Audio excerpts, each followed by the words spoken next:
예. 예. 감사합니다. 예.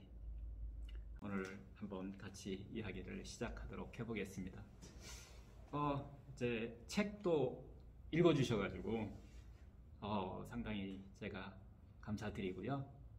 그 책 내용에서, 두 가지의 큰 포인트가 있는데, 첫 번째 포인트는, 신체적인 어떤 건강의 접근법, 우리 음식이라고 하는 것을 통해서 어떻게 신체를 건강하게 만들 수 있는지 이런 문제 하나 하고 또 하나 문제는 마음이라고 하는 쪽으로 접근하는 거예요.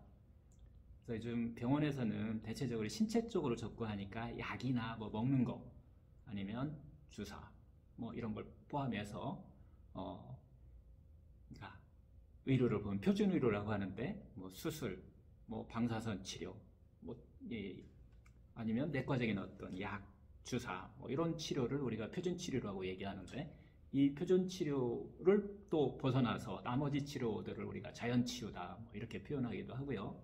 뭐 여러 가지로 표현을 하게 되는데 두 번째 책은 어떻게 보면 마음과 마인드와 스피릿을 치료하는 거고 첫 번째 음식 치유로 만든다라고 하는 것은 바디를 우리가 어떻게 조절할 건지 치유할 건지 뭐 이런 쪽의 이야기인데 그래서 우리가 마인드, 바디, 스피릿 메디슨이다 라고 해서 서양에서는 이미 상당히 좀 보편화되어 있는데 우리는 아직은 조금 보편화된 이게 이제 그 의학적인 거에서도 약간 좀 사이드 쪽으로 그래서 이제 통합의학 한다고 하는 사람들이 좀 다루고 있는데요. 그래서 오늘 이런 걸 좀 총괄해가지고서 우리 인체를, 우리 마음을, 우리 스피릿까지 어떻게 다루고 있는지 그리고 어떻게 하면 핵심은 어떻게 하면 제가 이제 요양병원을 하잖아요. 요양병원을 안 오고 요양병원뿐만 아니에요. 병원을 안 가고 돌아가실 때까지 9988-234 할 수 있겠는가? 9988-234는 다 알고 계시죠? 99세까지 팔팔하게 사시다가 2, 3일만 좀 앓고 그 다음에 돌아가시는 이런 과정들이 어떻게 보면 뭐 자연사라고도 표현하고 이렇게 하는 것이 우리의 행복의 시작이 아닐까 삶에서 중간에 병이 오면은 이게 감당이 안 되는 경우가 많아요. 우리 병원에 이렇게 보면 여러분들 뭐 병원에서 일주일 앓다가 그냥 퇴원해서 또 이게 할 수 있어요. 하는데 여기서 요양병원이나 이쪽으로 오시게 되면 장기 입원이 이제 시작되는 건데 그래서 오늘은 요양병원에 어떻게 하면은 요양병원에 안 들어오고 우리가 끝까지 살 수 있는지 요 얘기부터 좀 시작을 할까 해요. 제가요. 그래서 왜 이렇게 막 약도 많이 드시고 또 메이저 병원들 정말 5대 메이저 병원이라고 하는 뭐 서울대병원을 포함해서 삼성병원, 뭐 현대 아산병원 이런 데를 그렇게 치료를 하려고 오랫동안 계셨는데도 불구하고 그리고 그 좋은 약이라는 약은 다 먹었는데도 불구하고 왜 이렇게 또 낫지 않고 장기 만성질환을 가지고서 또 난치성 질환을 가지고서 우리 병원에서 입원해서 또 1년, 2년 지금 제가 13년 됐는데 13년개 동안 계신 분도 있어요. 그렇게 이 안에서 생활을 할 수밖에 없는 그런 질병으로 이렇게 진행되는지 정말 궁금했어요. 왜 우리는 원장님 예. 소리가 약간 적은 것 같은데 약간 소리를 좀 키워주실 수 있나요? 그럴까요? 예. 네, 좋습니다. 약간 소리가 멀리 들렸거든요. 그랬어요? 예. 네. 예. 지금 이제 괜찮은가요? 아주 좋습니다. 아주 좋아요. 네. 얘가 또 마이크를 또 관심 좀 가져달라고 가까이 좀 여기다 달고 했었는데 또 그러네요. 네. 그래서 이제 핵심은 우리가 어떻게 하면은 질병이 없이는 살 수는 없어요. 아프기는 아파도 두 가지 정도는 여기 들어오는 분들의 요양병원에 들어오는 분들의 두 가지 특성이 있어요. 뭐 요양병원뿐만 아니라 일반 병원도 장기 입원하는 두 가지 특성. 첫 번째는 정신줄 나가면 무조건 장기 입원이에요. 정신줄 나간다는 거 아시죠? 치매, 중풍, 뇌에서 일어나는 현상이 벌어지면은 내 의지대로 못 살아요. 누구 도움을 받아야 돼요. 그렇게 되면은 대소변을 누군가가 해줘야 되고 대소변을 해줘야 되면은 집에서 해주면 안 돼요. 하고 있는 사람이 있기는 하지만 여러 사람 힘들게 만들어요. 가족이지만 그러면은 요양병원을 들어오셔야 되고, 또 하나죠. 두 번째는 정신줄 놓으면 안 되죠. 내 의지대로 못 걸으면 들어오셔야 돼요. 그럼 두 가지만 우리가 잘 관리하시면, 두 가지만 관리하시면 9988-234를 할 수 있다라고 저는 봤어요. 초반에 제가 이제 딱 보니까 궁금했던 것이, 좋다, 약 정말 좋다고 그래서 약을 많이 드시는데, 점점 약을 많이 드신 분일수록 점점 안 좋아지는 거예요. 반대로 생각하면 안 좋아지니까 약을 많이 먹지라고 생각할 수도 있는데, 약을 먹었으니까 좋아져야 되잖아요. 그런데 오래오래 약을 먹으니까 점점 양량이 늘어나요. 양량이 점점 늘어나면서 몸은 점점 안 좋아져요. 그러다 어느 정도 시기가 되니까 밥같이 먹어요, 약을. 약이 밥같이 먹으면 그걸 밥이라고 그러지 왜 약이라고 그래요? 약은 딱 아플 때 딱 먹어서 치료하려고 하는데 그걸 끝까지 먹을 수밖에, 하나하나 더 늘어나서 먹을 수밖에 없는 이런 상황에 빠지면서 환자들은 점점 장기 입원으로 빠져들더라는 거예요. 그러면 약을 어떻게 하면 줄일 수 있을까라고 하는 그 고민도 생기겠죠. 좀 전에 얘기했던 정신줄 찾으면 돼요. 두 번째, 걸으면 돼요. 자기 의지대로 걸으면 그러면 이제 입원 대상이 아니에요. 병원 입원하고 싶어도 입원 대상이 아니에요. 집에 가셔야 돼요. 통원을 하셔야 되는 대상으로 바뀌게 되죠. 하여튼 이 두 가지 문제를 어떻게 하면 해결할까라고 하는 것을 가지고서 저는 이제 10년 동안 이제 제가 13년 됐으니까 14년 동안 그런 문제를 이제 고민하게 됐어요.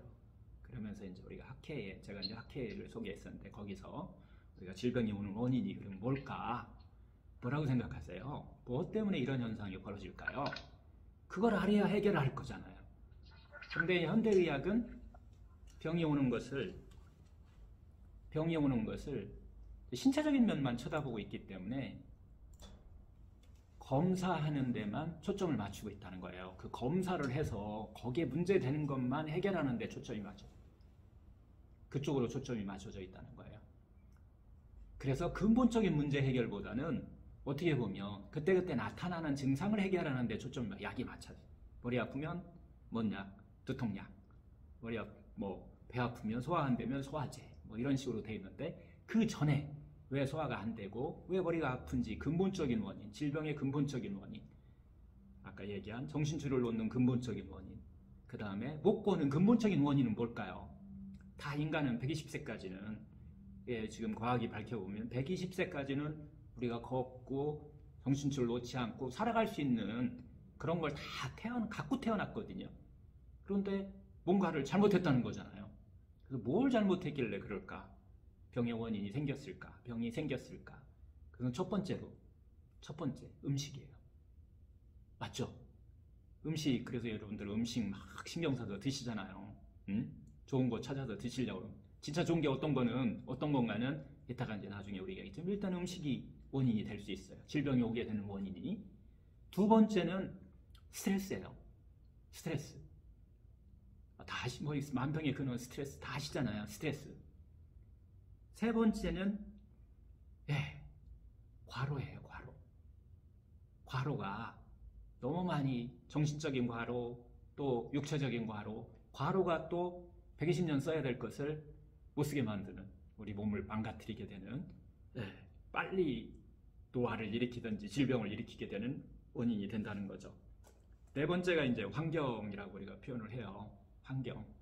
환경은 아시잖아요. 환경 오염, 환경 어떤 잘못돼서 우리가 질병이 오는 것들이 상당히 많이 주위에서도 있는데, 여기에는 이제 바이러스 같은 이 전염병 같은 거, 이런 것들도 포함해요.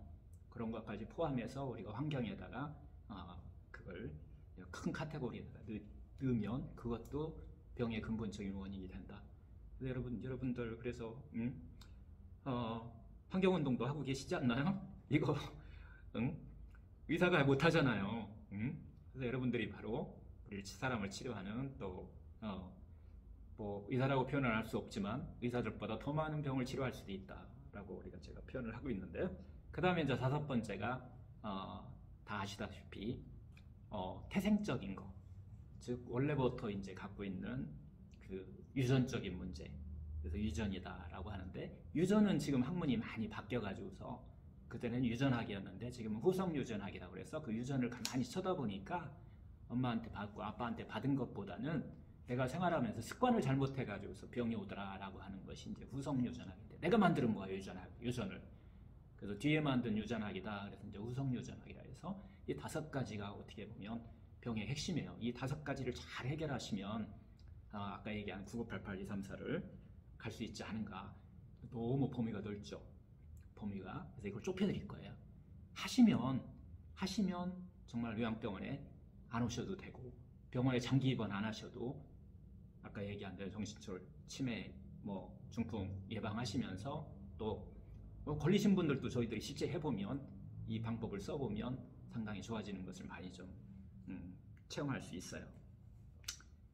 네, 이렇게 해서 이제 우리가 병이 오는 원인은 이제 확실하게 알았어요. 이건 이제 동서양 똑같아요. 과거에는 이제 동양에서만 했던 얘기, 이게 동의보감 나온 얘기거든요. 이 500년 전에, 500년이 뭐야? 1600년대 초니까 500년이네요. 500년 전에 우리 동양에서 이걸 집대성에서 딱 나오니까 이렇게 정리가 딱 됐어요. 근데 서양에서는 요 병의 원인이라고, 병리학의 이런 것들이 병의 시작이다라고 하는 것이 2000년대 이후에 이제 나왔어요. 그 전에는 세포병리학이라 해서 세포가 병들면 검사를 해갖고 세포를 치료하는데 막 초점이 맞춰져 있는데, 세포를 병들게 하는 원인에 대해서는 별로 신경을 안 썼었어요. 그다음 이제 서양의학도 이제 2000년 이후에 적극적으로 이제 세포가 병드는 원인이 뭘까라고 따져보니까 이 다섯 가지 이것밖에 없어요. 그래서 이것을 가지고서, 기본을 가지고서 우리가 이제 건강을 9988-234 하는 건강을 이제 찾아가는 과정들을 동서양이 이제 같이 지금은 어떻게 보면 동양의학이다 서양의학이다 가림없이 공통적으로 그런 방법들을 찾아가는 것 같아요.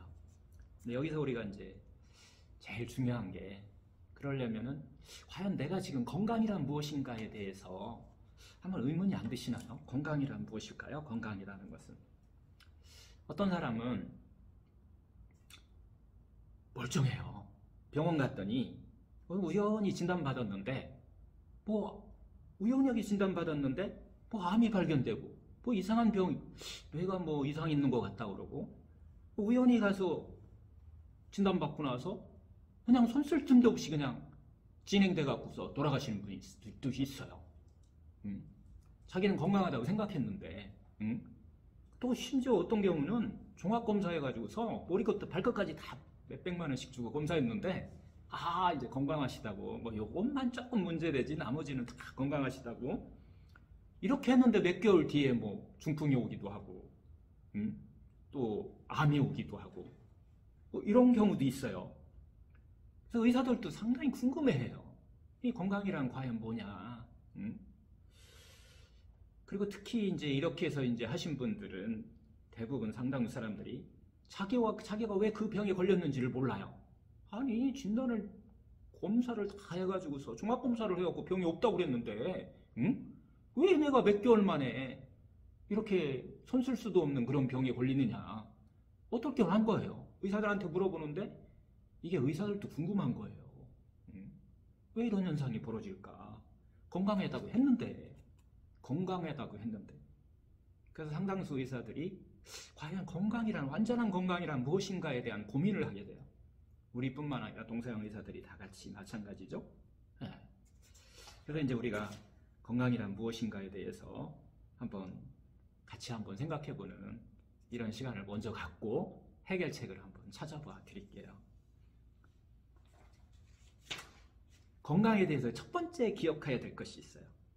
첫 번째 기억해야 될 것이, 우리는 본질적으로는 건강하게 태어난 거예요. 본질적으로는 건강하게 태어날 때 이미 원래 이 건강한 존재였었어요.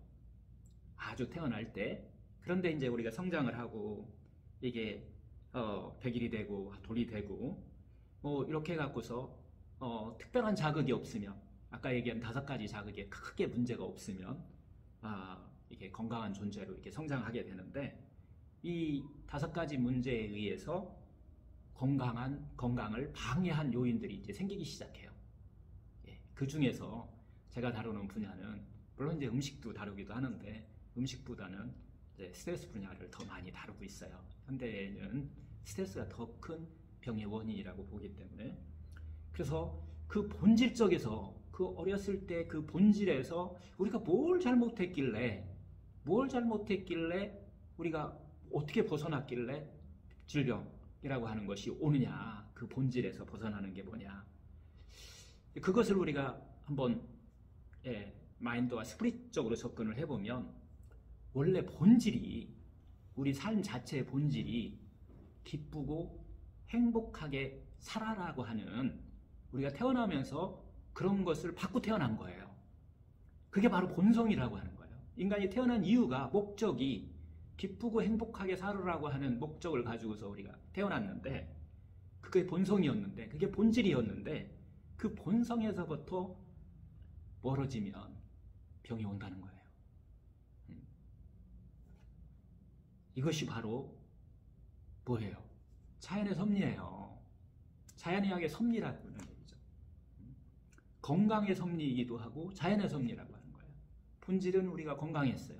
그리고 또 본질은 우리가 기쁘고 행복하게 살으라고 하는 그런 걸 가지고서 우리가 태어났는데, 거기서부터 점점 멀어지면 병이 오더라, 질병이 오더라 라고 하는 것이 핵심 포인트예요. 하여튼 첫 번째 우리가 기억해야 될 것이, 자신의 본질에서 멀어지면 병은 가까워진다 라고 하는 거예요. 이거 누구 말이죠? 자신이 본성에서 멀어지면 병에 가까워진다.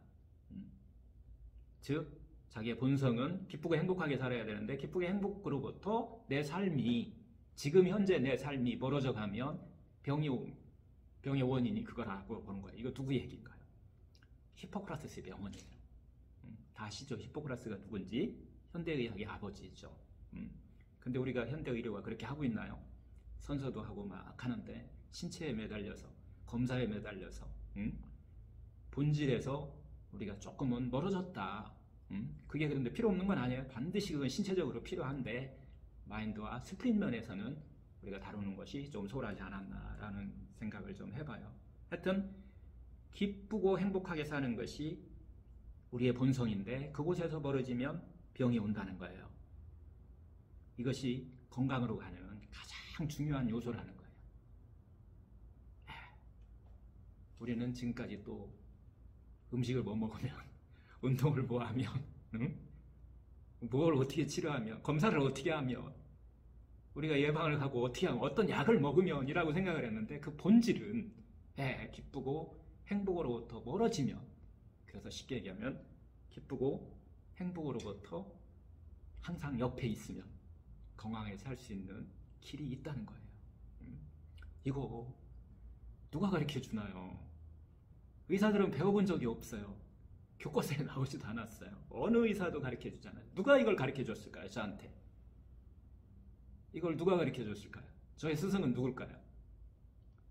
환자분이시죠.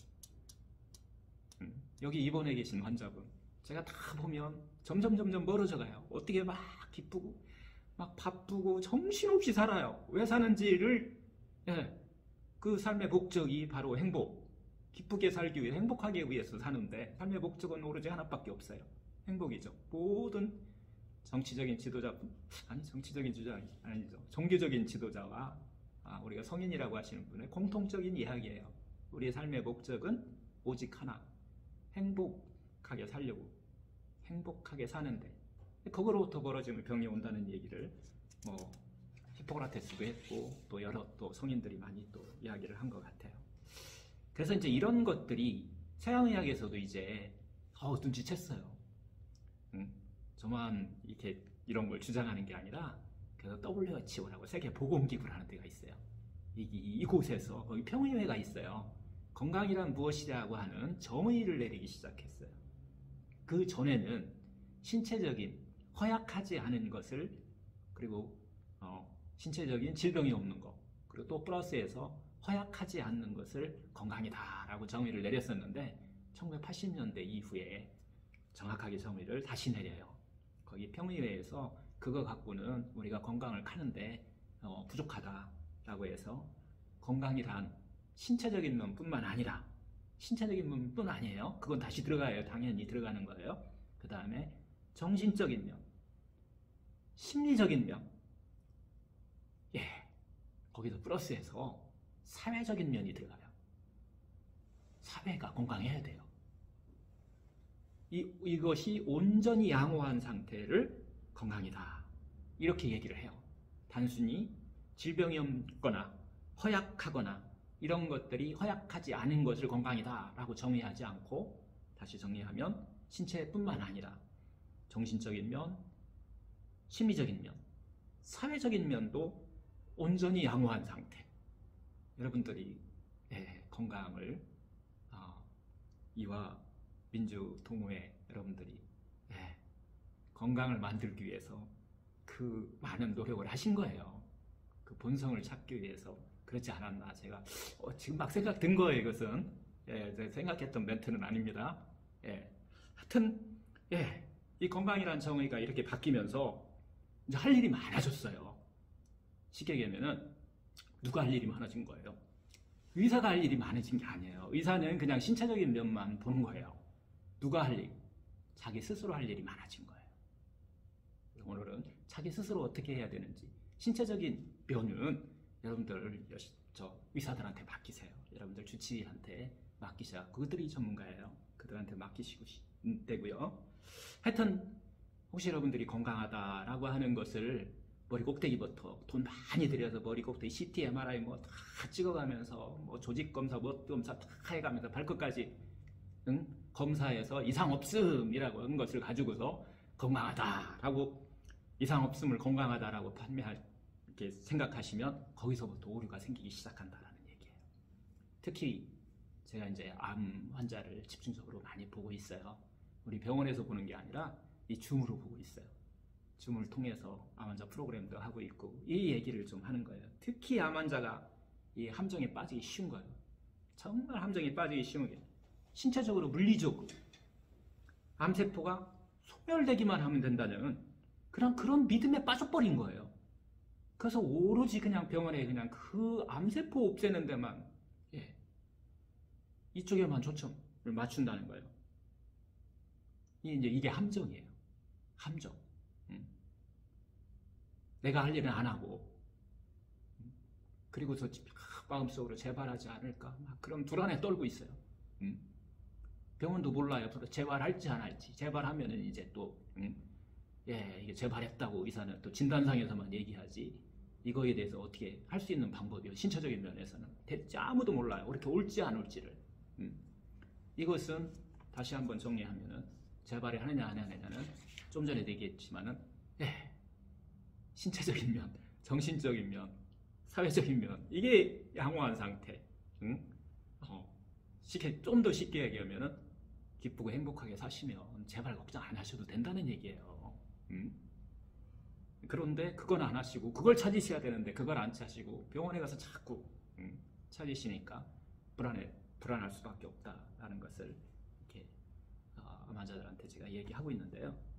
하여튼 암 환자들뿐만 아니라 뭐 많이 여러분들이 이 어떤 단치병을 갖고 계신다면 그 신체적인 어떤 그것만 이렇게 조금, 그러니까 검사상에서 좋아진 것만 가지고서 건강해졌다 이런 것들을 생각하신다면 한 번은 고민 한번 해보실 필요가 있다. 건강이란 정의를 우리가 하면서 내가 과연 기쁘고 행복하게 사는가, 그게 가장 중요한 건강의 포인트인데 그것을 좀 잃어버리지 않는가라는 생각을 해요. 현대의학적으로 보면 건강 개념이 신체적으로 많이 봐요. 그래서 신체를 다루는 정말 어떻게 보면 이제 병의 프로예요. 병의 프로. 그걸 다루는 사람들을 우리가 의사라고 얘기를 해요. 병의 프로. 그렇지만은 건강의 프로라고 할 수 있을까요? 좀 반쪽이 부족하죠. 그 병의 프로일지는 몰라도 건강의 프로라고 하기는 조금 부족한 면이 있어요. 하여튼 그렇지만은 현대의학은 신체면의 어떤 병을 치료하고 소실하는데, 소실시키는데 엄청난 큰 공헌을 했어요. 그래서 그것은 그들한테 맡기시면 돼요. 그리고 그 이외에 정신적인 면, 아까 얘기한 사회적인 면, 이런 것들은 의사가 해줄 수 없는 부분이죠. 이것은 내가 해야 돼요. 이걸 잘하는 사람을 우리가 뭐라고 얘기할 수 있을까요? 건강의 프로다, 이렇게 얘기할 수 있어요. 의사는 병의 프로는 될지 모르지만 건강의 프로로서는 좀 부족해요. 그러면 건강의 프로는 누굴까요? 나 자신이 되는 거예요. 자기 스스로 이런 것들을 할 수 있는 것은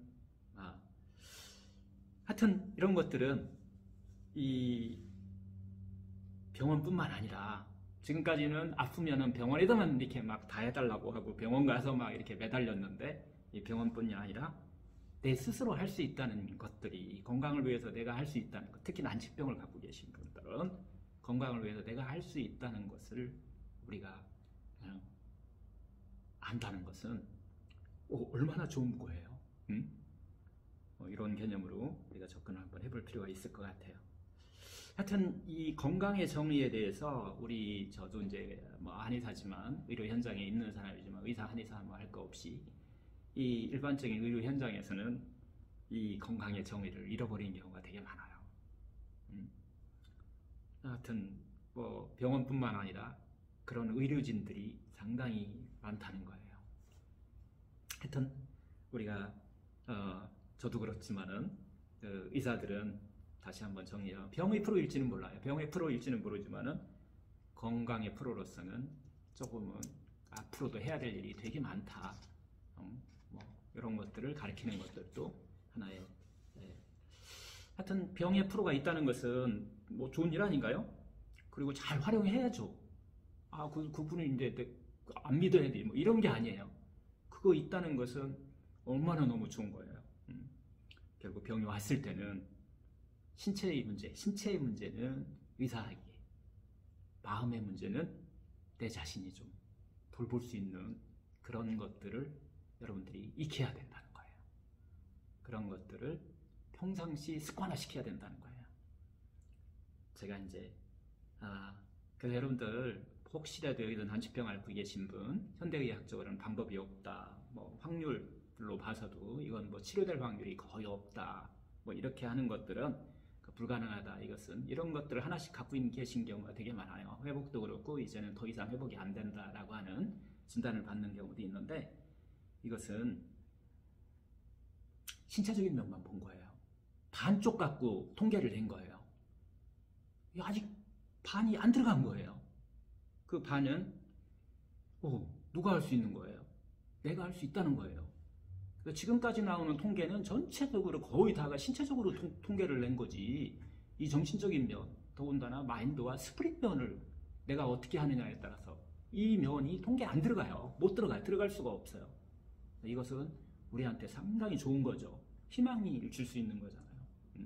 좋아질 수 있는, 현대의학적으로, 신체의학적으로 치료 불가능이라고, 이건 안 되는 거예요. 이건 그냥 죽을 때까지 약 먹어야 돼요. 이렇게 하는 것들도 그건 단지 그냥 신체적으로 본 거다라고 하는 것을, 고혈압, 당뇨 계신 분들, 고지혈증 갖고 계신 분들 죽을 때까지 약 먹으라고 그러는데, 그건 신체적인 것만 갖고서 정리를 한 거고, 그 이외에 내가 어떻게 하느냐에 따라서 좋아질 수 있는 확률이 반 이상 더 된다라고 하는 것을, 아주 좋은 일이죠. 이런 것을 알아냈다는 것은 우리들이 해야 할 일이 있다는 것, 알아냈다는 거잖아요. 그리고 우리가 할 수 있는 일이, 내 건강을 위해서 할 수 있는 일이 많다는 거니까 아주 중요하고 하여튼 좋은 일이잖아요.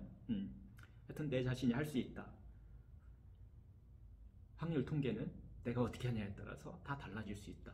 지금까지 불치다, 죽을 때까지 약 먹어야 된다라고 하는 것도 내가 어떻게 하냐에 따라서 할 수 있다는 거예요. 이것이 오늘 건강이라고 하는, 완전한 건강이라고 하는 이런, 우리가 생각해 봐야 되는 일단 가장 중요한 포인트가 아닌가 하는 생각을 한번 해봐요. 그래서 이제 제가 이 기본을 가지고서 그럼 완전한 건강이란 뭐냐, 어떻게 하면 되느냐, 다시 앞으로 돌아와서 어떻게 하면 9988 234 할 수 있느냐, 자, 병원에서 할 수 있는 거, 자신이 할 수 있는 거를 되돌아보고, 이분들이 약을 그렇게 먹고 병을 그렇게 치료해서 그런 소문도 있더라고요. 요양병원에 한번 들어가면 나오는 일은 없다고. 네. 그래서 이제 왜 이런 것들을 이렇게 우리가 병원에 한번 들어가면 죽을 때까지 약을 먹어야 되는지 요거에 대해서 이제 한번 나름대로 이제 연구를 하게 되고 고민을 하게 되고 또 어느 정도 이제 효과를 제가 이제 내게 되는데 이제 한번 봤어요. 환자들을 왜 그럴까라고 하는 것들을 보니까 포인트 두 가지 아주 심플해요. 두 가지만 관리하면 돼요. 두 가지 관리를 하면 된다. 음식이야 뭐 병원에서 그냥 다 주는 거 그대로 먹어야 되니까 우리가 관리할 수가 없어요. 물론 이제 당뇨는 당뇨식을 주고 뭐식을 주면 큰 차이는 없어요. 하여튼 해롭게 하지 않는 거는 안 준다라고 하는 포인트 정도, 이 정도로 병원에서 전체적으로 다 하기 때문에 그거보다는 첫 번째 이렇게 이분의 상태를 돌아다니면서 보니까 아까 얘기했던 정신줄로 왔던지 못 걷던지잖아요. 정신줄로 온 사람들의 공통점이 있어요. 이 환자들의 공통점이 있다는 거예요. 입으로 호흡해요. 입으로 호흡한다는 얘기는 호흡이 짧다는 얘기예요. 호흡을 통해서 우리가 산소를 충분히 받아가지고 뇌는 산소 먹고 사는 거거든요. 영양소와 상소 뭐 아시잖아요. 뇌 안에서 우리 몸의 3% 정도가 이 체격이 이렇게 우리가 50kg 나가면 50kg 중에서 이건 2, 3kg밖에 안 되는데 산소는 한 25% 전후를 뇌에서 사용해요. 산소를 많이 필요한데 그 공급하기 위해서 입으로 숨 쉬는 거예요. 습관이 그렇게 돼버린 거예요. 그래서 이 숨이 까딱까딱해요. 가슴 뺏기 못해요. 가슴에서 가슴 누이도 가슴 위에서 호흡을 이렇게 쳐다보고 있으면 여기서 깔딱깔딱 공통점이에요. 공통점. 그러면 지금부터 그렇게 습관 들었어요. 왜 그렇게 습관이 들었을까요? 바빠요. 급해요. 세상을 급하게 사신 거예요. 엄청난 스트레스를 가지고 긴장을 하고 사신 거예요. 100m를 뛰고 나면 우리가 막 숨이 깔딱거리잖아요. 세상에 누워있는데도 100m 뛴 것 같아요. 호흡을 그렇게 하고 있어요. 1초에 한 번, 2초에 한 번. 입을 이렇게 벌리고. 그럼 지금부터 그렇게 안 하려면은 지금부터 연습하셔야 돼요. 그래서 이제 코로 숨 쉰다. 너무 심플하죠? 연습하는데. 그리고 이제 두 번째, 호흡을 코로 숨 쉬면 자동으로 깊어져요. 근데 지금까지는 호흡을 단전호흡해, 모호흡해 이렇게 우리가 또 배웠어요. 그것도 너무 힘들게 노력하고 막 끙끙거려가지고서 병이 왔는데 호흡도 배워요. 막 이렇게 하려고. 그거요 안 배워도 그냥 해요. 저절로 하는 거예요. 내가 호흡하려고 해서 노력하시는 분 있어요? 그거 병나요. 그래서 호흡은 원래 하는 거니까 그냥 노력 안 해도 하는 거예요. 근데 우리는 그렇게 습관이 들은 거예요. 뭐든지 막 노력하려고, 잘해보려고. 이게 병 만드는, 우리가 긴장을 만드는 원인이라는 거예요. 그러면 어떻게 하면 될까요? 바라보면 돼, 관찰하면 되는 거예요. 호흡이 그냥 관찰하시면 돼요. 내가 호흡을 깊게 하는지 짧게 하는지, 코로 하는지 입으로 하는지 그냥 관찰만 하시면 돼요. 관찰만. 이 방법을 찾았어요. 20세기 최고의 발명품입니다. 건강으로 가는 20세기 최고의 발명품이라 제 얘기 아니에요. 이거 과학자들이 얘기하는 거예요. 세상에 지금까지는 단전호흡에 심호흡에 이렇게 배웠는데 그냥 관찰만 했더니 릴렉스가 되면서 지가 알아서 들어가더라는 거예요. 지금까지 우리도 모르게 긴장하고 살았기 때문에 그 습관이 들었기 때문에 그냥 또 막 뭐 해보려고 하는 습관이 들었기 때문에 그 짓 했다는 거예요. 근데 지금은 여러분들 그냥 호흡 그냥 관찰하세요.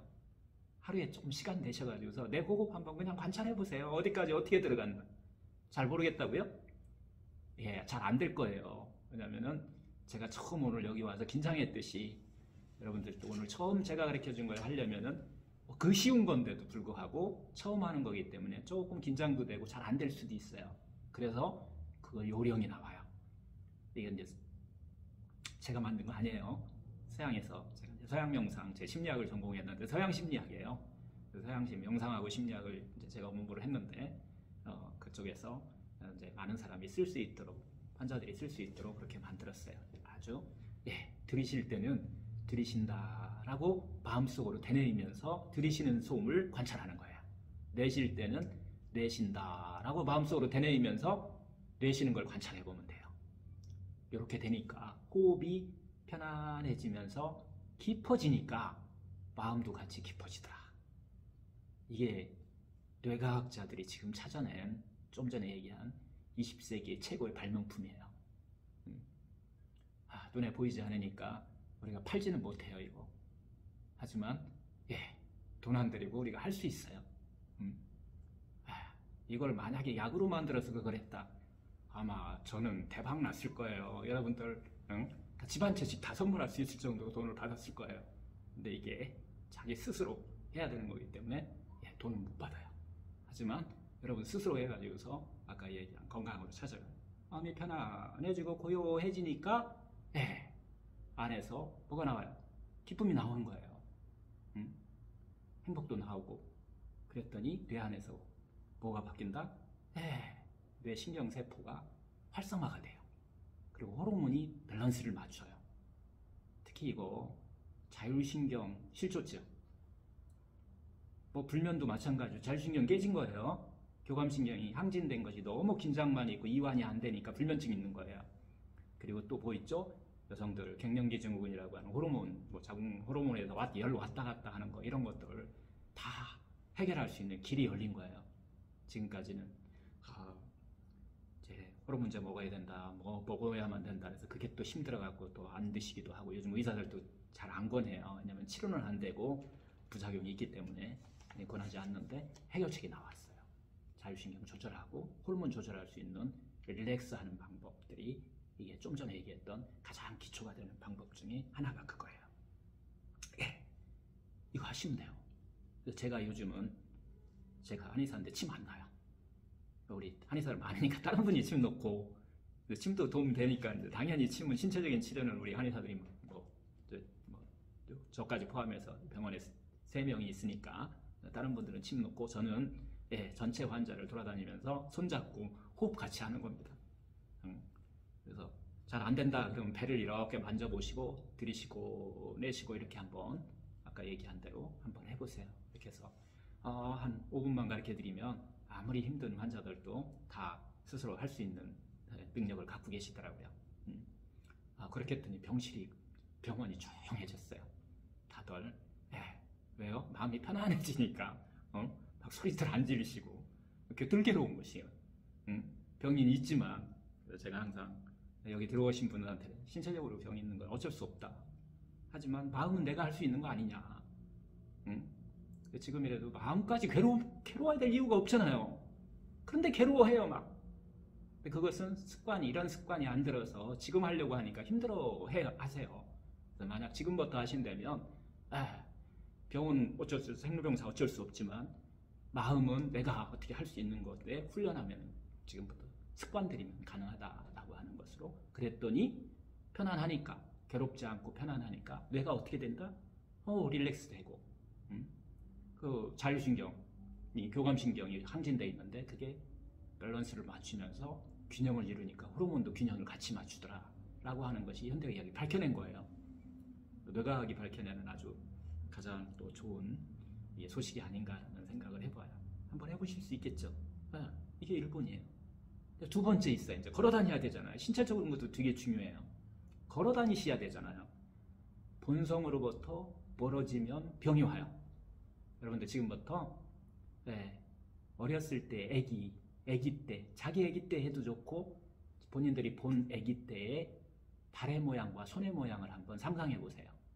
어떻게 하고 있죠? 이러고 있죠. 그래요. 발가락을 다 이러고 있잖아요. 이러고 있는데 그때는 가지런해요. 이게 발이다 그러면 엄지발가락부터 가지런해지는데 어느 시기가 지나갔는데, 그리고 요거 힘이 딱 있어요. 이렇게 딱 하고 있으면 이렇게 하면은 단단해요. 힘이. 왜 그런 현상을 이 아이들이 이 연습을 하느냐면 손은 쥐려고 하는 거예요. 뭔가를 집으려고 이제 연습이 돼요. 발은 이러고 있는 것이 그 힘이 생기면 걸으려고 하는 거예요. 서가지고 걸으려고 하면 이 힘이 있어야 돼요. 그래서 어렸을 때 지금 저기 어린아이들 혹시 집에 있으면 그 아이한테 이렇게 한번 그냥 자동으로 지가 이러고 있어요. 이럴 때 한번 그 아이 여기 한번 펴보세요. 힘이 짱짱합니다. 짱짱해요. 그런데 그래야 이제 걸으려고 하는 거잖아요. 그 5kg짜리를 걸게 하려고 그렇게 하고 있는 거예요. 근데 나는 이제 50kg가 됐어요. 그럼 어린아이보다는 얘가 더 짱짱해야 되지 않나요? 가지런하고? 근데 여러분들 발을 한번 보세요. 큰 병이 많으신 분들은 하여튼 발을 한번 쳐다보세요. 그리고 앙 해보세요. 어렸을 때 같이. 어렸을 때 같이 이렇게 가지런하게 내려왔는지 엄지발가락이 확 뒤집어져 가지고서 무지 외반증이라죠. 모지가 바깥으로 이렇게 외반증이라고 그러잖아요. 이것보다도 소지를 한번 보세요. 소지. 새끼발가락. 이거 현대의학에서 전혀 다루지 않는데 소지 내반증이라고 있어요. 소지 내반증. 소지가 안으로 이렇게 확 걸려 있어요. 안으로 쏙 들어가 버렸어요. 그래서 엄지는 바깥쪽으로, 모지 외반증. 그리고 여기 특히 여자분들 되게 많아요. 응? 연세 드신 분은 다 그럴 때 나이 먹으면 그렇지 우리 엄마도 그랬어. 그래서 이거 유전이야. 이렇게 생각하시는 분들 되게 많아요. 근데 이 원인을 알고 나면은 왜 그렇게 됐을까요? 엄지발가락은 이렇게 돼 있고 새끼발가락은 이렇게 돼 있단 말이야. 그러면서 새발가락이 떠 있어요. 그러니까 이 두 발가락으로 이렇게 그것도 마지막에 힘도 없어요. 얘가 이렇게 짚으려고 막 하니까 어디가 아플까요? 무릎이 아픈 거예요. 무릎 아프신 것은 무릎이 원인이 아니에요. 발가락이 원인이죠. 엄지발가락이 원인이에요. 엄지발가락 힘을 못 주면 무릎이 일을 해야 돼요. 걷는데 못 걷는 분은 없잖아요. 다 걸으시잖아요. 걷는데 엄지발가락이 아니면 엄지발가락 안 쓰니까 무릎 안쪽이 빨리 닿는 거예요. 그래서 퇴행성 관절염 뭐 그런 것들 전부 다 엄지발가락이 그렇게 생겼다라는 거예요. 제가 그래서 우리 환자들 사진을 다 찍었어요. 그 중에서 대표적인 사람들 이렇게 해가지고서 못 걷는 분들을 처음에 시작은 퇴행성 관절염, 무릎 관절염 시작해가지고 뭐 그런 분도 있고 아니면 허리가 이제 힘이 없어갖고 못 걷는 분, 하체가 힘이 없어서 못 걷는 분부터 시작해서 다양한 원인. 근데 거기에만 시체의학에서는 현대의학에서는 거기에만 초점 맞췄지 어렸을 때 그 발가락 힘도 없는 그거에 대해서는 신경을 안 쓰더라는 거예요. 그래서 발가락이 모지 외반증 된 것을 바로 펴주고 수술할 생각만 해. 내가 뭐 원인을 찾아야 돼. 왜 이렇게 됐을까요? 연세가 드시면서 왜 그렇게 됐을까요? 맞추실 분 있어요? 퀴즈 맞히시면 제가 제 모든 그 강의를 다 들을 수 있는 무엇을 드릴게요. 다 무료입니다. 강의를 다 드릴 수 너무 비싸가지고 그냥 무료로 다 들을 수 있도록 하는 드릴게요. 왜 그럴까요? 놀랍게 이거 놀라워요. 신발이에요, 신발. 이거 너무 송순우님, 제가 약속한 대로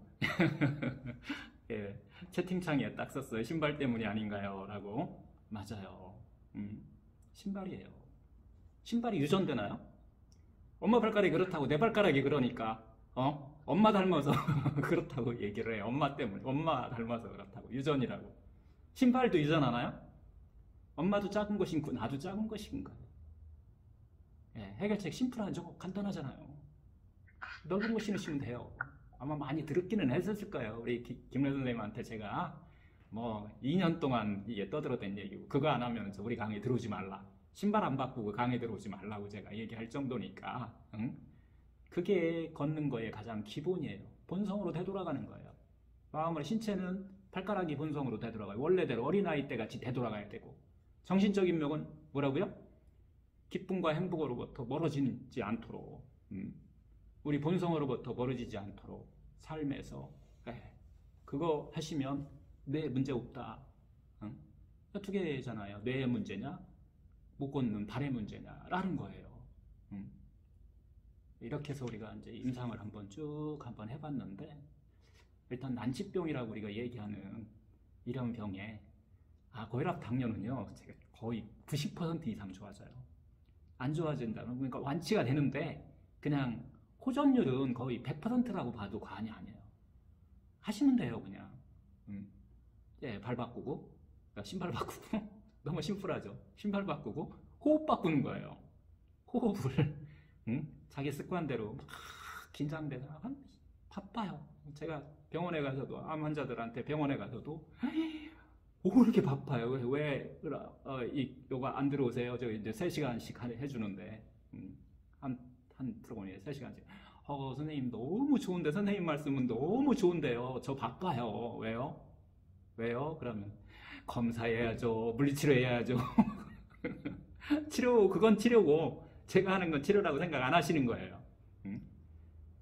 가장 중요한 같이 강의 듣고 또 이렇게 우리가 체험 한번 해보고 한번 느껴보고 이렇게 하면은 마음도 너무 편하고 너무너무 좋아요. 다시 또 오실 거죠? 하는데 도망갔어 벌써. 우리가 그런 습관들을 살아요. 행복하게 살려고 말로는 행복하게 살려고 막 노력한다고 그러는데 시간 투자는 안 하세요. 과거대로 그냥 살으세요. 과거 습관대로 그냥 살으세요. 거기에 행복이 있다라고 뭐 생각할 수도 있는데 물론 있어요. 그곳에도. 왜? 그곳에서 몰입하시고 기쁘고 그 안에서 행복을 찾으시면 그런 삶을 사시면 하루하루 이런 삶을 사시게 되면 2가지 문제가 해결되지 않을까 이런 생각을 좀 해봐요. 그래서 이제 핵심 정리를 하면 일단 여기 계신 분들은 2가지는 해결됐어요. 그래서 이제 9988, 234 하는 길은 이제 알았어요. 몰랐던 것을 이제 아는 거잖아요. 지금부터는 누가 해야 된다? 누가 프로다? 건강의 프로다 자신이다 라고 하는 이것만 잊지 마시고 거기에 맞춰서 하시면 되지 않나 이런 생각을 해봅니다. 1차로 우리가 이제 제가 이제 전달할 건강에 대한 전달할 것은 일단 첫째 시간에 전달해 드려야 될 것은 이걸로 이렇게 정리를 한번 해보겠습니다. 질문 있으시면 이제 질문 좀 받고 이거에 대해서 이제 질문 좀 받고 그 다음에 이제 다시 2번째 시간 지난번에 이제 책을 읽으시고서 궁금하셨던 거 또 자기 건강에 대해서 궁금하신 거 이런 것들이 있으시면 이야기 나누는 시간으로 정리하겠습니다. 질문 혹시 있으십니까요?